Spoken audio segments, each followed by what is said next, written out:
right, we're live. That's great. All right, so hello everyone again. I'm Dutch here. I'm here with Lat and Yug from NinSheetMusic. Lat's the administrator of NinSheetMusic, and Yug here is a really experienced arranger on there.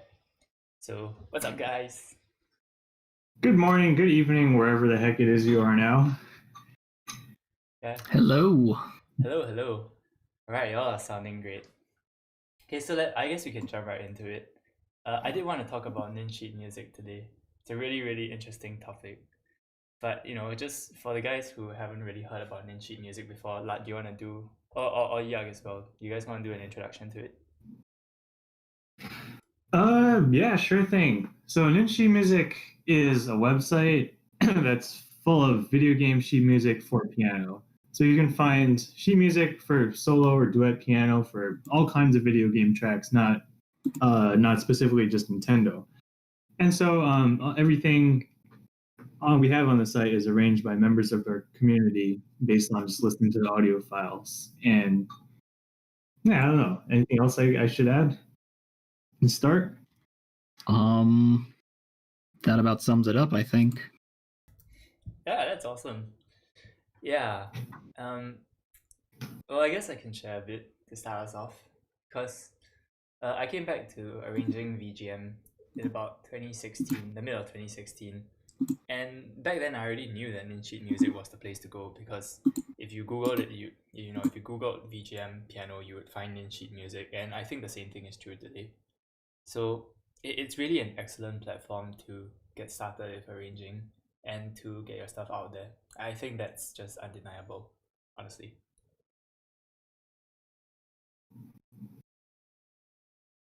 So well, I think that but more than being just a springboard to start out, for me, one thing that I didn't completely agree with the NinSheetMusic philosophy on was that there was this there was this standard to be met, which I think is absolutely noble and very necessary.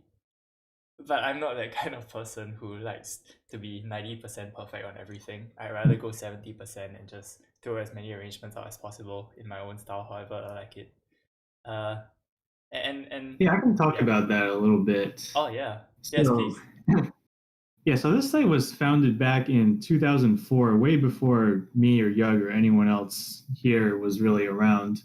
And so back then it was basically a bunch of kids just kind of like putting MIDI files to sheet music. And eventually the standards evolved into what you have today, where we have like a team of updaters that rigorously checks everything going on in the sheet.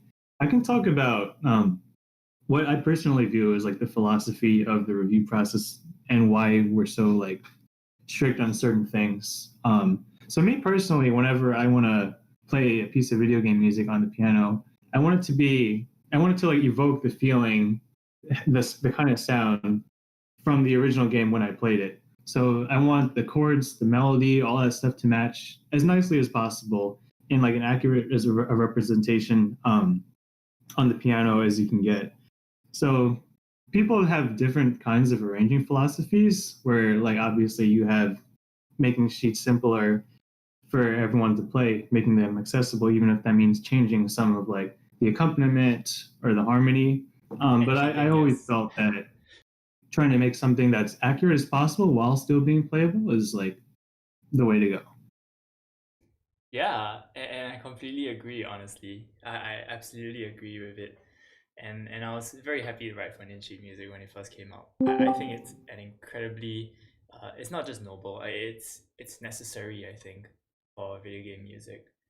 Because when you pick up a video game music arrangement, you probably want to recreate the original. You probably don't want someone's interpretation of it. So yeah, I think it's absolutely on point what is happening at NinSheetMusic. Yeah, sorry. And I think another thing to consider is that the internet is just full of just so many arrangements, some by more professional guys, but a lot of amateurs. And yes, indeed. everyone's got to get their start somewhere, but there's a lot of really bad arrangements out there, and I think it's nice to hold ourselves to a certain standard of quality, to say, this is the best or one of the best, piano sheet music arrangements you're going to find on the internet. I think that's just a very good mentality to have in general. Yeah, absolutely. Oh, by the way, if I sound louder, that's because I forgot to clip on my lavalier mic, so it was just hanging around the table before this. Minor derp over You're there. good. Yep, that was a bit of a derp moment. But that aside, yeah, I think it's undeniable that if you are looking for standards, NinSheetMusic is really the place to go.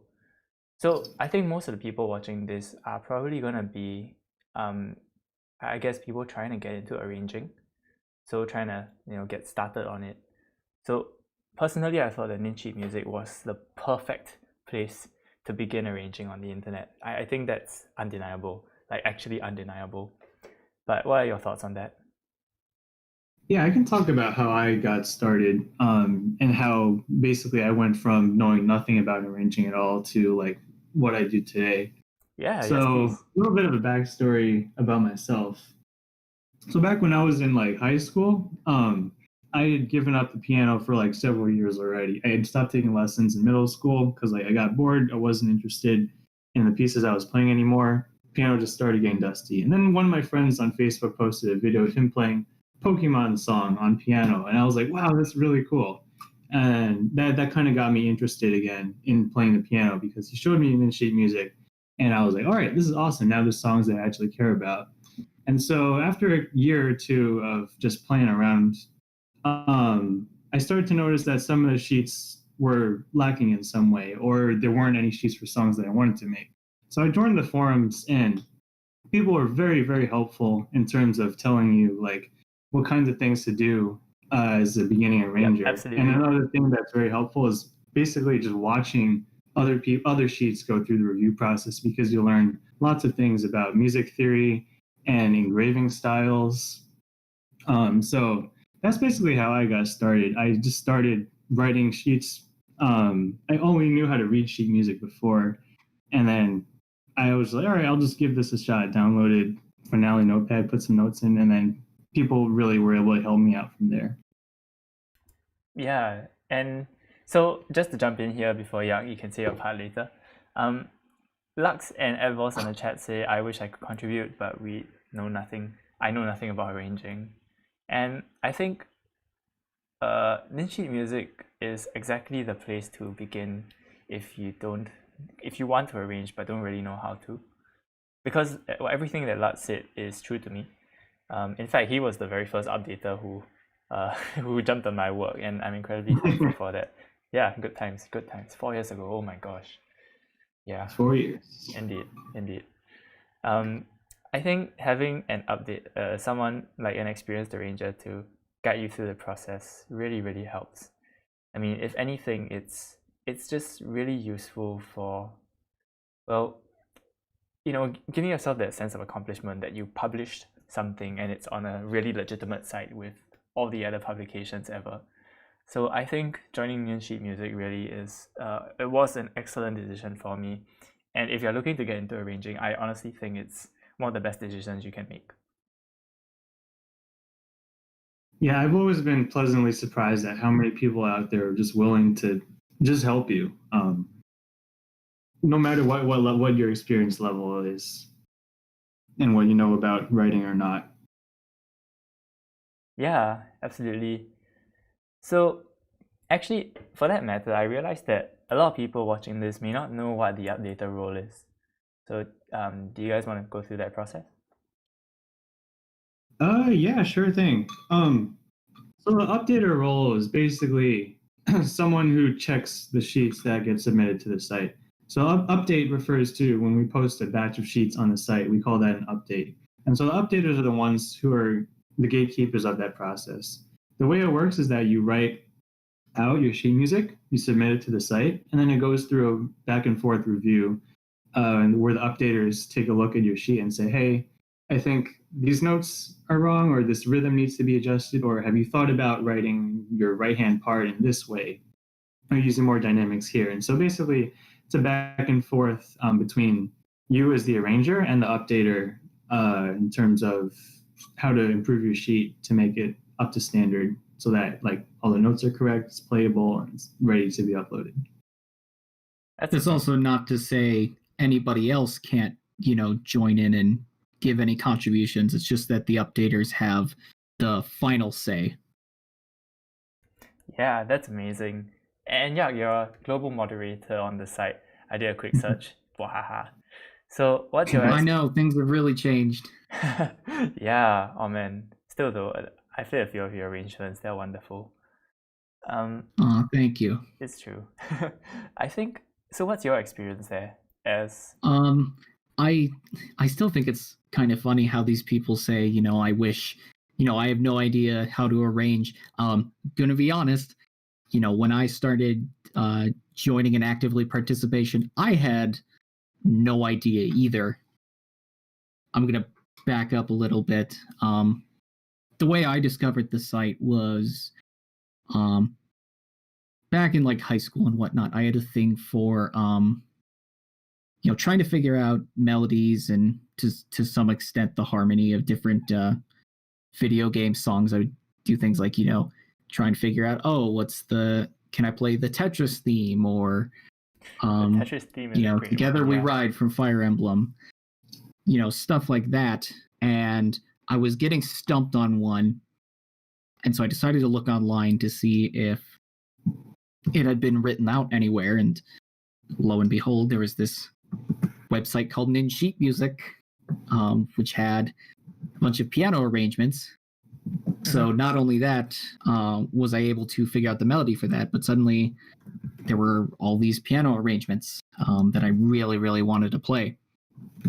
And at some point, I decided, hey, why don't I take a crack at this? This seems like something fun. Going into it, I had never worked with Finale. I think I had maybe tried writing out an arrangement to a song once before, and it wasn't even a piano thing. I had no idea how to operate the layers functions or how to mess with the formatting on the page. And quite frankly, my first arrangement that I ever submitted to the site was just absolutely atrocious. Yes, as was everyone's. I don't think I even have it anymore, but I probably should have, just for old time's sake. But as I kept going along, I kept trying more and more things. I arranged more and more songs, got a lot more feedback, and eventually, I got a song on site. And then I had 2 songs on site, and the progress was slowly getting better, and I was learning more about how to arrange stuff. What's the best way to, alternate notes between 2 hands, how to use sharps and flats, basic music theory, that all sort of just kept coming to me until I got to the point where I am today, where I have,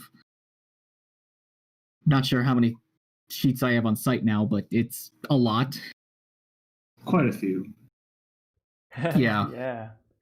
Well, one thing that amazes me about both of you is that your stories are kind of similar, if I may.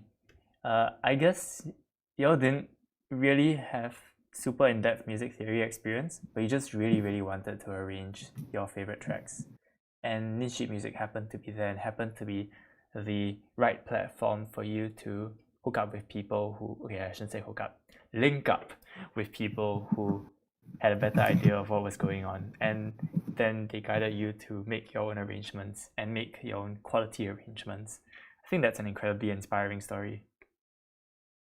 Yeah, definitely. I mean, I basically came in, knowing how to read sheet music from experience playing piano, and well, look where I am now. Yeah, absolutely, man. And it's amazing. It's honestly amazing. So, Insig says on the chat, Insig, my fave boy, he didn't hear that, but that's fine. So Insig on the chat says, as a ghost updater's perspective, I found the standards that NSM has for arrangements can be a bit difficult to uphold, especially because the aim is to make sheets as accurate as possible, because you have to sacrifice something. That's okay, so that's something that I have a pretty strong opinion on. But before that, I think I'd like to hear from you all. What do you think about making sheets as accurate as possible and the sacrifices you have to make? Yeah, sure thing. So this is something that comes up every now and then, because it's always a different case based on the song that you're working with, and people have very different opinions on what they want to do with certain pieces of music. So one thing, yeah, what Insig said about making sheets as accurate as possible, that's true to some extent, but it's always as accurate as possible within reason to make something playable on piano. So that'll look different to other people, to different people. And if you look across different sheets on the site, you'll see all different kinds of different arranging philosophies. You have people that write down a bunch of notes that are like very difficult to execute, technically possible, but you can cut them out to make something more playable. You have other ones that simplify the accompaniment significantly while still maintaining the sound of the original. So it's really hard to say. A lot of it we leave up to the arranger. Just our goal at the end is to make something that is representative of the original, which doesn't always correlate to making it as accurate as possible. So yeah, what's your take? Yeah, I mean, this is really the arranger's dilemma, isn't it? Yeah, absolutely. I constantly find myself struggling with this. I think, personally speaking, this definitely doesn't go for everyone. I tend to fall more on the as accurate as possible side rather than the playable side, and I think I've definitely butted heads with a few people with that philosophy. But it's always tricky because, you know, at the end of the day, you have two hands. You know, you have a limited finger span as to how far you can reach and, you know, what's quote unquote humanly possible to play. So it's always a very tricky balancing act that's not always easy to pull off. There always might be something that you're not 100% satisfied with, but you know that it's probably better that way. Yeah, and oh man, I forgot which track it was that I heard from you, but that was a good one. Probably a lot. Yeah, probably a if few. you go through my sheets. Yeah. Oh man, no, it was one of those easy VGM sheets that I did about 3 years ago, and I forgot which one it was already. But yeah, that was it Something from Undertale? Probably. Was it Temp Shop? I think it was Temp Shop. Temp Shop? Oh, that was yours, right? Okay, yeah, it was Temp Shop. Yeah, that was great. Oh man, I love Temp Shop. Yeah. The point being that oh, and just as a quick aside, I played the arrangement. Oh, and actually no, it segues really nicely to the point I want to make. So I played your Temp Shop arrangement with kind of my own spin on it. I played pretty much all your notes, every single note that you wrote down. But then I wanted to, you know, make it more playful, make it more silly. So I did my first repeat in a really slow and bored fashion, and I did my second repeat at twice the speed and with rushing, so it got faster at the end. And that's an idea I took into my arrangement of Dog Song for the actual Undertale album that I shot. And the point I'm trying to make here, I think, is that one thing that I loved about NinSheetMusic arrangements was that they were a great starting point for you to experiment yourself. If not to create your own arrangements, then, you know, to look at the sheet and then say, all right, so this is the original. What can I do with it? Can I add my own flourishes? Can I cut a few notes here and there? But at least you have something that's really faithful to the original to start off with. Not sure if you guys view it like that. Yeah, I agree. I totally agree, because one of the things I did when initially starting to read sheets from the site again, after not having read sheets for a while, was to like cut out some notes in the middle. Like, hey, I don't want to manage two voices in my right hand, so I'm just going to play the melody and the bass. And so that's what I did when I initially started. And so now when I think of it on the other side as an arranger, that can be an implicit goal sometimes, to have something that people can modify themselves to play it as they want. Sometimes I want to be completely prescriptive in that, like, hey, you really should play it this way, but other times it's okay to leave it somewhat open to interpretation so that people can put their own spin on it. Yeah, I think that's brilliant. That's absolutely brilliant. Just to jump in at this point. Sorry. I've pretty much always been a big fan of just, leaving a lot of things up to interpretation. I always figured that people will have their own ways of interpreting my sheets. Maybe if they're just starting out learning it, maybe they don't want to quite start out with the harmony or the third line or whatever. So maybe they'll just play the melody and the bass, and maybe as they get better at that, then they'll start adding more and more. And so I always try and view it that way, thinking, okay, how are people gonna actually play this? Because it's one thing to write something down on the page, it's another to actually look at and say, okay, how the heck am I going to be able to play this? Yep, absolutely. And I love it that we are calling it a matter of interpretation, because it really is that. The problem is that the classical music paradigm, and it was ingrained in me for the longest time before I started doing VGM seriously.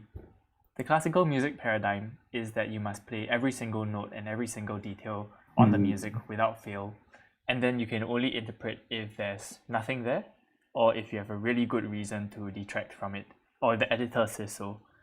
So I realized that kind of clashes with our more, I dare say, modern arranging paradigm, which might be a bit of a problem at NinSheetMusic. And for that matter, I think that before I started recording VGM arrangements, it would turn me off incredibly when people didn't play all the notes on a sheet, because having gone through the classical process, all you do is learn the sheet to its perfection. You learn every single detail on it. But then once I started learning VGM and I tried 3 covers a week at one point, I realized that if you could cut just one note in the middle of a phrase, and it makes the entire process 500 times easier, and it cuts out 2 hours of practice, and just cut that note. So in a lot of the sheets I play, you'll see X's and like arrows and different notes and stuff.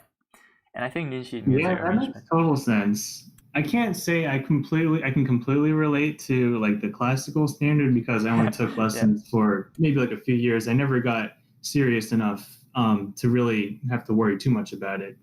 But the reason why I came back to the piano and video game music on the piano was that basically I was playing for myself, and so I would basically do whatever I thought would sound good and that I wanted to do. So that's kind of, it sounds kind of selfish, but I think that kind of relates to what you said with like, hey, I'm gonna do whatever feels right to me.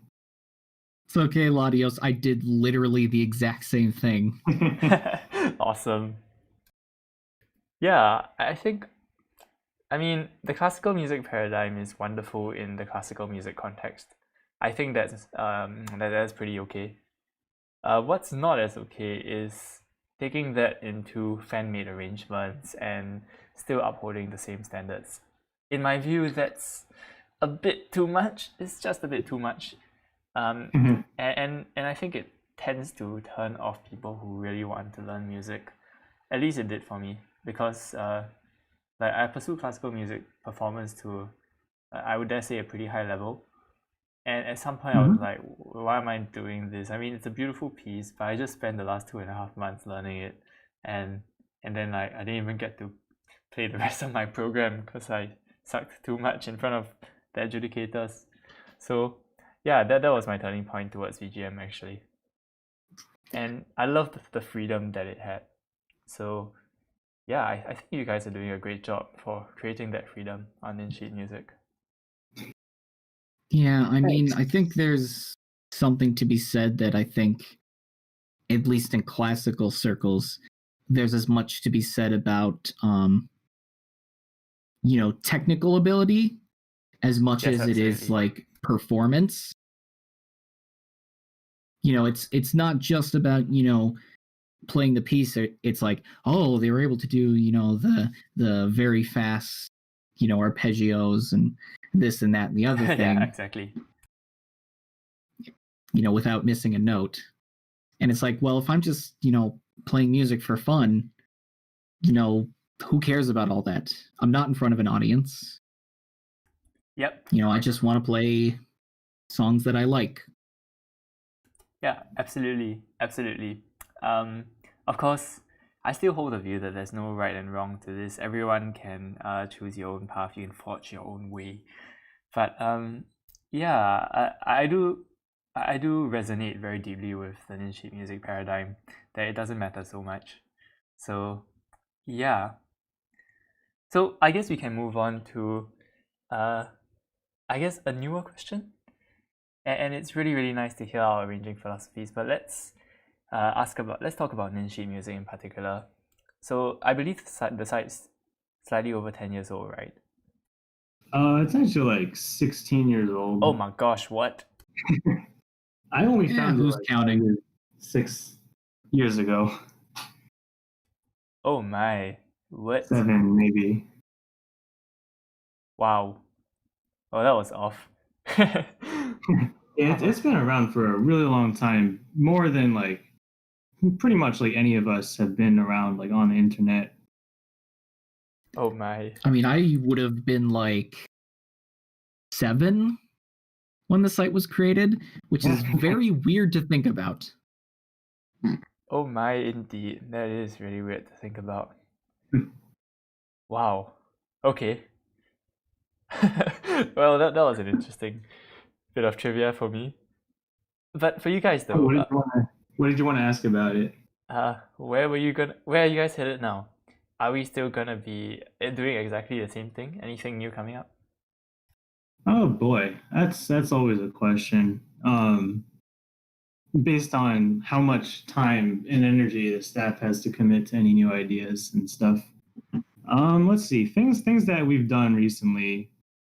We've like overhauled the user interface of the site Oh yes. to update the main page about a year ago. The Deku Trombonist was super helpful in giving it much needed facelift. Things that we're thinking about coming up. This is something that frequently comes up in discussion, is using the Finale software as a means of submission as opposed to MuseScore. So since the site is so old, 2004, like a bit of historical context, Finale Notepad was, as far as I know, like pretty much the only free notation software available to people back then. And that was the reason why Finale is a standard that has continued throughout even today.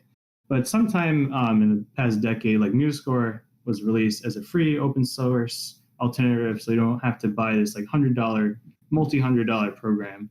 And so that's something that we've talked about extensively in the past couple of years, is allowing people to use MuseScore to submit submissions, because it can get pretty annoying to try and convert it to a Finale file every time you want to submit something without the actual software. So this has been under discussion for a while, but at some point we would like to open it up in terms of the notation software that people can use. The reason we haven't done so far is that we need to maintain a standard of like what the sheets visually look like across the entire site, and it can be a little bit difficult since our staff is currently versed like mainly in Finale. Yeah, that makes sense. Sorry if that was a bit long-winded. Oh no, not at all. Quite related to your question. Oh no, I think it does. It really does, because that has been, okay, not really on my mind, but I guess on the back of my mind. Because if I'm not wrong, MuseScore runs on the Finale engine, right?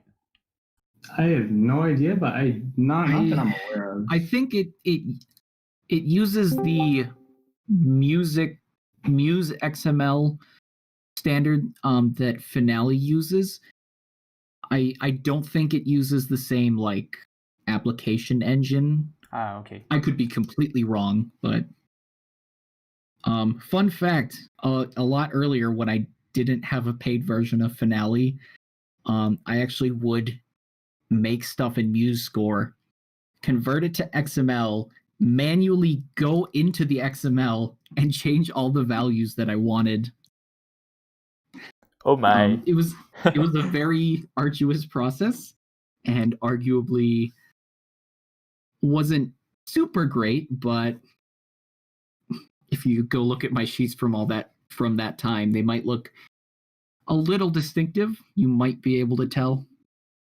And for that matter, there was a period of time where, I mean, I worked on Sibelius my whole life. So when the time came to move to Finale, and even now when anything on the server is done on MuseScore, I feel really sad inside because it's not Sibelius. But on the point, there was a point of time where Lat wanted to move some of my sheets over to the site, and then I tried the exact same XML conversion process, and I like to think I was very patient, but my patience was not enough, and I just gave up that project. So no, I'm not a very patient person at all. Yeah, so that's something I would like to get resolved in the future, is this like barrier to entry for submitting pieces, because it really shouldn't exist. You should be able to submit something based on whatever notation software. We're just not quite set up for that at the moment for historical reasons. Yeah, and that's fine. I mean, it is what it is. And in any case, I do see the importance of upholding standards, especially when you've got, 4,500 sheets on site. Oh my goodness. Yeah, It's a lot. something like that. Actually, yeah, on that note, on a slightly more positive note, we recently just started a replacement project for sheets on the site. So right now we have a window open where arrangers can arrange as many replacements for sheets on site as they want, because we still have hundreds, maybe even like 1,000 sheets out there that are from like more than a decade ago and like really are not up to the standards that we have today. So like in the coming months, a lot. I counted. You counted. Oh yeah, you're the one who looked at like every single one of them. Dang. Oh, that'll be really interesting. I mean, I think it's wonderful because as far as I know, I think NinSheetMusic is still the first result you get for at least near a majority of the sheets you search. When you search title of the title of the track name sheet music, you'll probably get the NinSheetMusic result, if I'm not wrong. So it is still the first port of call. Yeah, but I guess I can talk a little bit about that. I cannot say I empathize with the struggles or the joys of running essentially what's a publication house. I mean, I know what it feels like to write for a publisher. No, I don't enjoy it. But I think as essentially people who run a publication house, you have publication standards, and there's in a way a brand image that needs to be communicated. So I completely understand that. I completely understand it. I don't empathize with it. Yeah, but my mission kind of detracted from that at some point. So I just ended up publishing my own stuff, which yeah, but I think I mean that it makes total sense. Like you're gonna have your own arranging philosophy, and NinSheetMusic is gonna have whatever its own arrangement philosophy is, and that kind of like, it's not something that I set out to do from the beginning. I kind of just ended up here somehow. Yeah, and it's great. Honestly, it's still the first port of call, and I will always reiterate this. It's still the first port of call for people who want to find a community to arrange in. Because at least even now, my pitch is not to those who want to arrange, because yeah, I I don't have that patience to deal with formatting. I don't have the patience to deal with software. I kind of just want to play. But if you want to start arranging, then yes, NinSheetMusic is the place to go. So yeah, I mean, I really wish you guys all the best in all the years ahead, because it's still the best place on the internet to start arranging. Thanks. That means a lot, honestly. Thanks, I'm man. glad. No, but it's true. It honestly is. So, I guess um, for the new arrangers in particular, the people who really want to arrange, they will find NinSheetMusic. The question is, do they join or not? And once they join, it's great already because the whole updated process is there. But I mean, what do you guys think about bringing new people in? What's your philosophy for that? Just curious. That's always something that we're very interested in. Always happy to see new arrangers of like all kinds of skill levels, as long as they're willing to learn and willing to try. And so I haven't had a whole lot of time lately to work on like community outreach and like expanding our I don't know, outreach to like other potential arrangers. And that's something that I'm always like trying to talk to the staff about to figure out what we can do. I know, yeah, Young Guy, you've also thought about this too. Yeah, definitely. Yeah. I mean, I've certainly, only said positive things about it wherever I go, but I'm one person. So, yeah, that's fair. I think, or at least personally, bringing new people in is so. I mean, there's no hiding it. I run a business, and bringing new people in is the lifeblood of that business. So I realized that there's some, okay, personally at least, if I may share, I think there's some tricks to it. The first one is to always plug, like always make the plug. And it's actually one of those certified YouTube strategies where you must literally and expressly tell your viewers to go and subscribe, and it's so lame, but I realized that if someone doesn't do that, I'm not going to subscribe. So there's that. I'm not sure how it translates over to the NinSheetMusic context, but I hope it provides good food for thought. Other than that, there's also the whole idea of a unique selling point or value proposition. So, and that has to be like also shoved into the viewer's face. So I tell them, accessible sheets, free for download, join our community if you like. And then if it's shoved in their face, there's a 10% chance that they'll be interested, maybe, hopefully. So yeah, just some food for thought for y'all. Yeah, that's really interesting because unlike you and like your YouTube channel, we don't have like a YouTube presence for people to like subscribe to. People can like join our community if they want, but otherwise it's just like, hey, here's our site with like stuff on it that you can find. So I think it's a bit tricky to try and use like those same strategies for building like a user base because a lot of our actual users are just people online who don't sign up for our forums or Discord who just like use the sheets. Yeah, that's true.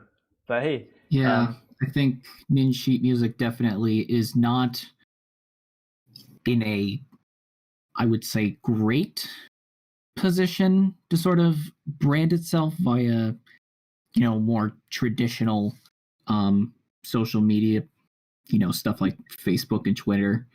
Because a lot of times it's like, what do we post? We got new sheets. Yeah, we got new sheets and any other updates, but that's about it. Yeah, well, I mean, it's still amazing. It's still, I think I keep saying it's not noble, but it really is. Because the problem with being a publishing house, if I may make that analogy, is that you never see where the impact goes. You never actually see the impact of your work, which is kind of sad. That's not completely true. A lot of times, I'll just search up NinSheetMusic on YouTube and see some people who are linking our sheets after posting performance videos, and you can actually find those pretty often. Yeah, I mean, there's that. There's that. Okay, so I guess we can talk about this as our last point because we're nearing 45 minutes in a bit. But one thing I do, and I'll be completely transparent about this as someone who records sheets as a business, is that I look for the arranger and not for the actual sheet. And this is after playing NinSheetMusic sheets for the last 4 years. Like right now, having used the site a lot, I know that the trick is to look for arrangers. So what do you guys think about that? Just curious. I think it's definitely a lot easier to understand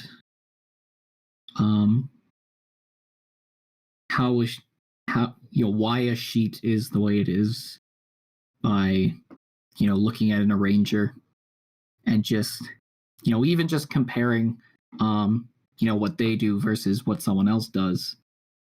It can give a lot of insight as to why this person made the decisions that they did, or what have you, because everyone's going to do things a little bit differently. Yeah, absolutely. And to provide a more concrete example, and this is being completely biased, I love Lat's sheets. I honestly just love them because like his style just resonates with the way I play.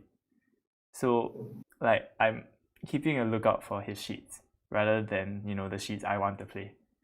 So there's also I can honestly say that that like whatever my style as you describe it might be, I've formed over the past few years, is a direct result of like specifically looking at and working with like tons of other sheets and arrangers. So when I first found the site, obviously I had no idea who any arrangers were. I started printing out like everything I could find that was like Pokemon, and eventually I started to learn that like, hey, I really like the way this person arranges. I really like the way this thing is written out. And so like I definitely have like arrangers, as you mentioned, that I do like now. But I always take a note to look at like pretty much every sheet that goes up and see what I can learn from those in terms of, hey, what works and like what doesn't work. What do I want to keep from my own arranging? What do I not want to? And I think that's helpful not just as an arranger, but someone looking at sheets to perform as well.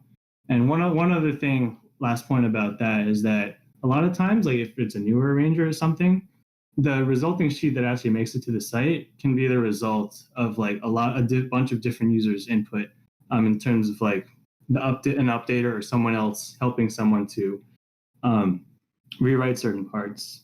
So yeah, I guess that's my take on it. I try to take a look at everything and learn whatever I can from like all the different people that I can. And that's amazing. Yeah.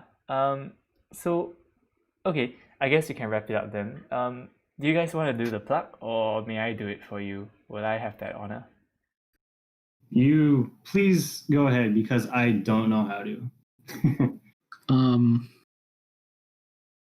I mean, if I can be selfish, I can plug my own YouTube channel. Oh yes, please do. Actually, yeah, go ahead. Please do plug your own YouTube channels. So, I guess for NinSheetMusic at the very least, you can find it at www.ninsheetmusic.org. Wow. Never doing that again. As for myself, I also run my own YouTube channel doing full transcriptions of a lot of early video game music, and you can find that at Yug Guy. Just look for the Ocarina staff. And that's my plug. Right. Lat, do you want to plug? If you want to go for me, please go right ahead. All right, sure, I will. Yes, so we're gonna wrap up this little podcast. Thank you so much to the two of y'all for bearing with this. I hope it was meaningful for you as it was for me. It definitely was. Yeah, this was very nice. Oh, that's awesome. So yes, go check out Yug's channel. Go check out Lat's channel. Lat's channel has all his sheets and some live performances as well. So that's really cool. I believe they're both being still updated. So that's really nice. As for NinSheetMusic, if you guys have listened to this whole podcast and you're still not too sure if you want to join or not, all I can say is if you feel a stirring inside you to arrange something, if you really just want to arrange and write music for yourself, there's no better place on the internet to get started. There really isn't. So just Google search it, you'll find it for sure. And yeah, that's really all I have to say. You can join that Discord if you want. Lots of people have already joined, but I think more than anything, if you want to get started on arranging, NinSheetMusic is the place to go. And with that, I think that wraps us up for today. Once again, thank you so much to Yug and Lat for having me. And yeah, thank you so much. Of course. Thank you for having us. All right. So that shall be our podcast today. See y'all. Okay, Take the stream care, has everyone. ended.